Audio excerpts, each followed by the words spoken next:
अगली कहानी साहसी सावित्री। हरियाणा के एक गांव में सावित्री का परिवार रहता था। उसके पिताजी अध्यापक थे। बच्चों को भी उन्होंने साहस, कर्तव्य निष्ठा और परिश्रम के संस्कार दिए थे। उनके 3 बच्चे थे। 15 वर्ष की सावित्री सबसे बड़ी थी। उससे 2 छोटे 2 लड़के थे। सावित्री 11वीं कक्षा की प्रतिभाशाली छात्रा थी। पढ़ाई के अतिरिक्त वह स्कूल के विविध कार्यक्रमों में भी भाग लेती थी और पुरस्कार पाती थी। घर और स्कूल में वह सभी की दुलारी थी। सावित्री कुछ गंभीर स्वभाव की थी। बड़े होने के कारण वह घर के प्रति अपना उत्तरदायित्व अनुभव करती थी। वह देखती थी कि माँ घर के काम में जुटी रहती है और पिताजी स्कूल के बाद ट्यूशन करने में व्यस्त रहते हैं। दोनों ही कठोर परिश्रम करते थे जिससे उनके बच्चे सुखी रहें। छोटे भाइयों को पढ़ाने का दायित्व सावित्री ने संभाल लिया था। मार्च का महीना था। बोर्ड की परीक्षाएं चल रही थी। सावित्री रात में देर तक पढ़ती रही थी। उसकी आंख अभी लगी ही थी। अचानक उसने कुछ खटर पटर सुनी। सावित्री ने थोड़ी आंखें खोलकर देखा। उसके दोनों भाई सोए थे। कमरे का दरवाजा भी बंद था। उसकी आंखें फिर मूंद गईं, पर थोड़ी देर बाद ही आंगन में धम धम की आवाज सुनाई दी। अब सावित्री से रहा ना गया। वह तुरंत खिड़की के पास गई और पर्दा उठाकर देखा।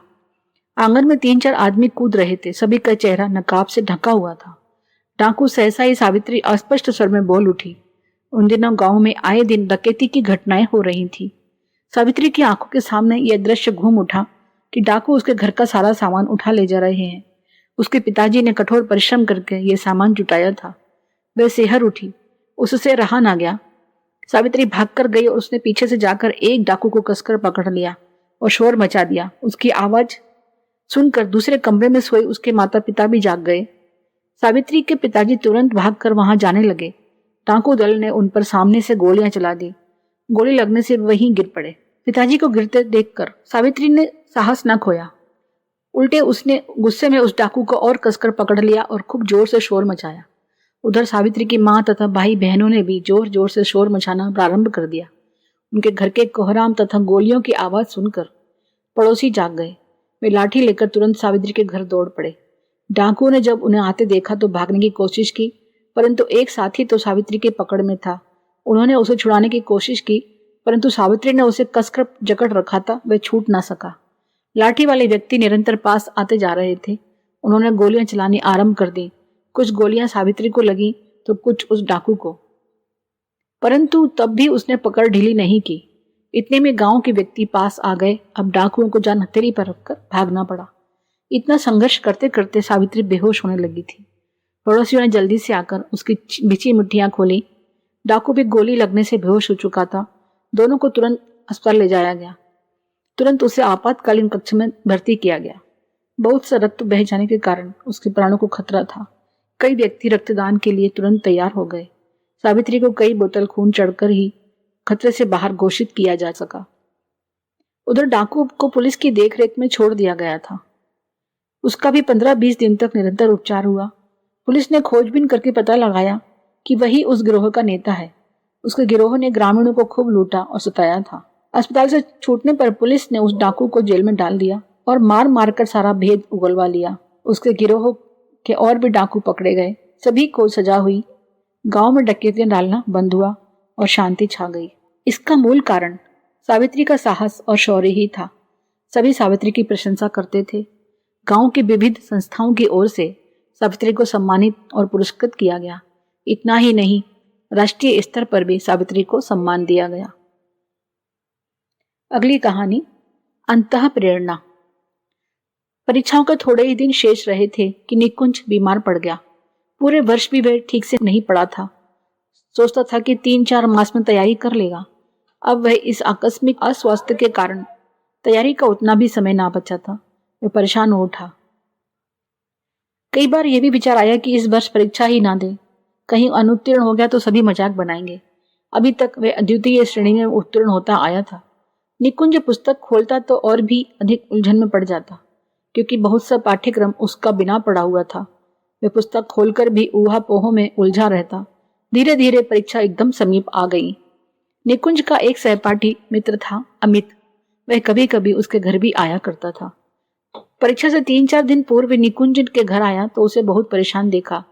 निकुंज की परेशानी देखकर उसने परीक्षा में उत्तीर्ण होने का उपाय उसे धीमे से सुझाया। नहीं नहीं, मैं ये नहीं कर सकता, निकुंज तुरंत बोल पड़ा।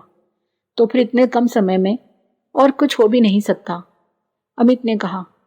वह निकुंज को तरह तरह से समझाता रहा कि इसी वर्ष उत्तीर्ण होना है, थोड़ी बहुत नकल करने में कोई हानि नहीं। वह इस बात के लिए भी तैयार था कि निकुंज के लिए नकल के पर्चे भी बना देगा, उन्हें कहाँ रखना है, कैसे उसका प्रयोग करना है, पूरी बात उसे समझा देगा। असमंजस की स्थिति में निकुंज चुप हो गया। गलत करने वाला अपनी चिकनी चुपड़ी बातों में जल्दी ही दूसरे को फंसा लेता है और अपने रास्ते पर मोड़ लेता है। परीक्षा से एक दिन पूर्व अमित ने नन्हे नन्हे अक्षरों में लिखे छोटे छोटे पर्चे निकुंज को पकड़ा दिए। यही नहीं, उन्हें रखने, निकालने, प्रयोग करने का पूरा ढंग समझा दिया। अगले दिन परीक्षा में 4 प्रश्न तो निकुंज के पढ़े हुए आए, परंतु 10 नंबर का एक प्रश्न बिना पढ़ा था। अतः वह पहले पढ़े हुए प्रश्नों के उत्तर लिखने लगा, परंतु उसका मन अस्थिर था। वह बीच बीच में अपने नकल करने वाले मित्रों की ओर देखता जाता था कि वे कैसे यह कार्य कर रहे हैं। अनेक बार कक्षा निरीक्षक संदेह होने पर उनके पास आते और तलाशी लेते। दूसरों के पैंट बुशर्ट की तलाशी ली जा रही होती, पर घबराहट निकुंज को होती। कक्षा निरीक्षक उसके निकट भी आता, दिल की धड़कन तेज हो जाती। साथ ही चोर निगाह से वह यह भी देख रहा था कि नकल के पर्चों का प्रयोग करने वाले पास बैठे उसके साथी को कितनी परेशानी हो रही है। वह कभी पर्चे को छिपा रहा था तो कभी कक्षा निरीक्षक की गतिविधियां देख रहा था। इसी चक्कर में उसका मात्र एक प्रश्न ही हो पाया था, जबकि दूसरा लड़का 3 प्रश्नों को उत्तर दे चुका था। तुम्हें सारे प्रश्न आते हैं? उसके साथी ने पूछा। निकुंज के ना कहने पर उसने उसे भी नकल के पर्चे निकालने का संकेत किया, पर अपनी नकल करने वाले साथियों की स्थिति देख देख कर निकुंज का मन गलत करने का ना हुआ। वह 4 प्रश्नों के उत्तर देकर चुपचाप बैठ गया। उसके साथी ने इशारा किया कि बाहर जाकर देख आए। वह बाथरूम का बहाना करके गया और कागज निकाल कर खोले, पर उसकी यह समझ में नहीं आया कि वहीं अंधेरे में वह इतनी जल्दी कैसे इस प्रश्न का उत्तर याद कर ले। उसका मन उसे धिक्कारने लगा। यदि पढ़ने में थोड़ा भी परिश्रम किया होता तो आज ये कठिनाई ना होती। तभी उसे याद आया, कॉलेज की दीवार पर सद्वाक्य लिखा हुआ था, ईमानदार होने का अर्थ है हजारों मनकों में अलग चमकने वाला हीरा। उसने अपने मन को दृढ़ किया, बेईमानी ना करने का संकल्प किया और नकल के कागज वहीं फेंक कर वापस कमरे में आ गया।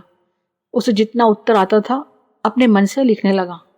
बाहर निकलकर उसके साथियों ने उसका खूब मजाक बनाया, उसे डरपोक और दब्बू भी कहा, पर अगले दिन से वह किसी भी प्रकार से नकल करने के लिए तैयार नहीं हुआ।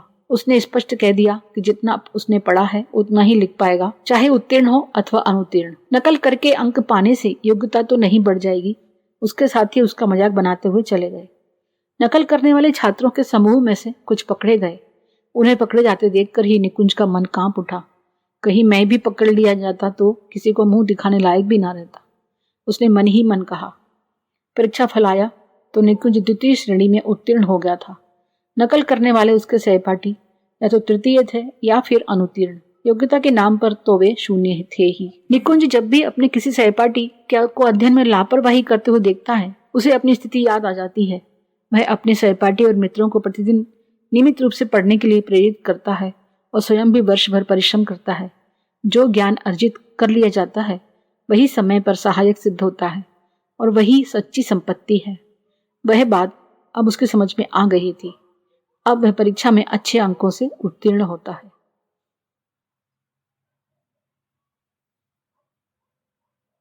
अगली कहानी समझ। गौरी को बस एक शौक था, तरह तरह की चीजें पकाने, खाने और खिलाने का। यूं वह बहुत ही लापरवाह थी। घर का सामान अस्त व्यस्त पड़ा रहता, इधर उधर कपड़ों का ढेर पड़ा रहता और रसोई में आए दिन खाने पीने की चीजें रखी सड़ती रहती, उसका ध्यान ही ना जाता। कपड़े धोती तो ऐसे कि जेब में यदि रुपये पैसे रखे हों तो वे भी धुल जाए। पति ने कई बार समझाया था कि जेब में देखकर पैंट कमीजें धोया करो, पर सुनती, हंसती और टाल जाती। अस्त व्यस्त कबाड़ी की दुकान जैसे घर से तो मानो उसने पूरी तरह समझौता ही कर लिया था। उस दिन गौरी बाजार जा रही थी, सहसा ही उसकी दृष्टि सामने हैंगर पर लटके पति के सूट पर गई। अरे, इसे भी धुलने देना है, उन्होंने सोचा। जल्दी तो थी ही, झट से सूट उतारा, थैले में डाला और सहेली के साथ चल दी बाजार। वहां सबसे पहले उसे ये धुलने दिया जिससे बोझा हल्का हो। तीसरे दिन पति महोदय ने अपना बैग खोला तो वहां रुपये नहीं थे। वह ठेकेदारी का काम करते थे, 5,000 रुपये किसी को देने के लिए। परसों ही तो निकाले थे, कहाँ गए वे रुपये? सूट की जेब में रख लिए थे। कुछ आवश्यक कागज भी उनके साथ थे। उन्होंने वहीं बैठे बैठे आवाज लगाई, गौरी मेरा सूट तो लाओ जल्दी से। कौन सा सूट? गौरी बोली। वही कत्थई रंग का जो परसों पहना गया है। पति बोले। वह तो मैं ड्राई क्लीनर को दे आई। परसों बाजार गई थी, लेती गई, गौरी बोली। अरे दे भी आई, उसकी जेब में देखी थी तुमने? पति हड़बड़ाकर उठते हुए बोले। नहीं तो जल्दी थी, ऐसे ही ले गई, गौरी ने उत्तर दिया। पति महोदय सिर थामकर वहीं बैठ गए। पूरे 5,000 रुपये और नए मिले ठेके के जरूरी कागज। कहाँ से लाएंगे वे उन्हें? कौन भला आदमी रुपये लौटा देगा? 200-400 रुपये पाकर भी व्यक्ति लालची बन जाता है। उन्हें तो लौटाना नहीं चाहता, फिर यहाँ तो पूरे 5,000 रुपये थे। उन्हें गौरी पर गुस्सा तो बहुत आया, पर बिना एक शब्द बोले खून का घूंट पीकर रह गए। समझ में नहीं आ रहा था क्या करें। पत्नी के फुहड़पन से वे दुखी थे। न जाने कितनी बार उन्हें समझाया था, पर वहां तो कोई असर ही नहीं था। पति की बात सुनकर गौरी का सिर घूम गया। आपको ठीक याद है उसी कोट की जेब में रखे थे रुपये? उन्होंने पति से पूछा। मुझे 100% याद है कि बैंक से रुपये निकाल कर मैंने उसी कोट की जेब में रखे थे। बोले, और कुछ पूछना है? कहो तो लिख कर दे दूं। अब पत्नी पर आया क्रोध बाहर निकलने लगा था। पति के तेवर देखकर गौरी सहम गई। निस्संदेह बहुत बड़ी गलती तो हो ही गई थी। वे पति के पास जाकर अनुनय भरे स्वर में धीमे से बोली, चलिए चलकर ड्राई क्लीनर से पूछते हैं। मुझे नहीं जाना कहीं, गुस्से में भरे पति का उत्तर था। गौरी समझ गई, अब इनसे कुछ भी कहना सुनना बेकार है। जो कह दिया वही करेंगे। मैं तुरंत बाजार भागी गई। पसीने में नहाई हाँफती हड़बड़ाई हुई पहुंची ड्राई क्लीनर की दुकान पर। घबराई हुई बोली, भाई साहब, परसों में कत्थे रंग का एक जेंट्स ऊनी सूट धुलने के लिए दिया गई थी, क्या वह धुल गया? इतनी जल्दी तो नहीं धुला होगा, 1 सप्ताह में आपको मिलेगा, दुकानदार बोला। नहीं भाई साहब, बात ऐसी है कि कहते हुए गौरी का गला सूख रहा था। उसमें एक बादामी रंग का बहुत जरूरी लिफाफा रखा रह गया था। उसमें बहुत जरूरी कागज थे और साथ ही रुपए भी थे, वे घबराते हुए बता रही थी। कितने रुपये थे? दुकानदार ने पूछा। 5,000, धीमे से गौरी बोली। दुकानदार ने दराज खोली, लिफाफा निकाला और गौरी को पकड़ाते हुए कहा, संभालिए इसे। धुलाई के समय कर्मचारी ने निकाल कर ईमानदारी बरतते हुए मेरे पास जमा करा दिया था। सोचिए, यदि उसके मन में तनिक से भी बेईमानी आ गई होती तो? कपड़े दुकान पर देते समय आपको ध्यान तो रखना ही चाहिए ना। गौरी सिर झुकाए खड़ी थी। वह अच्छी प्रकार समझ गई थी कि यदि दुकानदार के मन में भी बेईमानी आ गई होती तो रुपये कभी नहीं मिलते। आज वह सभी के सामने फूहड़ गृहिणी सिद्ध हो चुकी थी। इस घटना ने लापरवाही गौरी को बिल्कुल ही बदल दिया। पति हंसकर कहते हैं, जो हुआ अच्छा ही हुआ। तुम्हें समझ तो आई?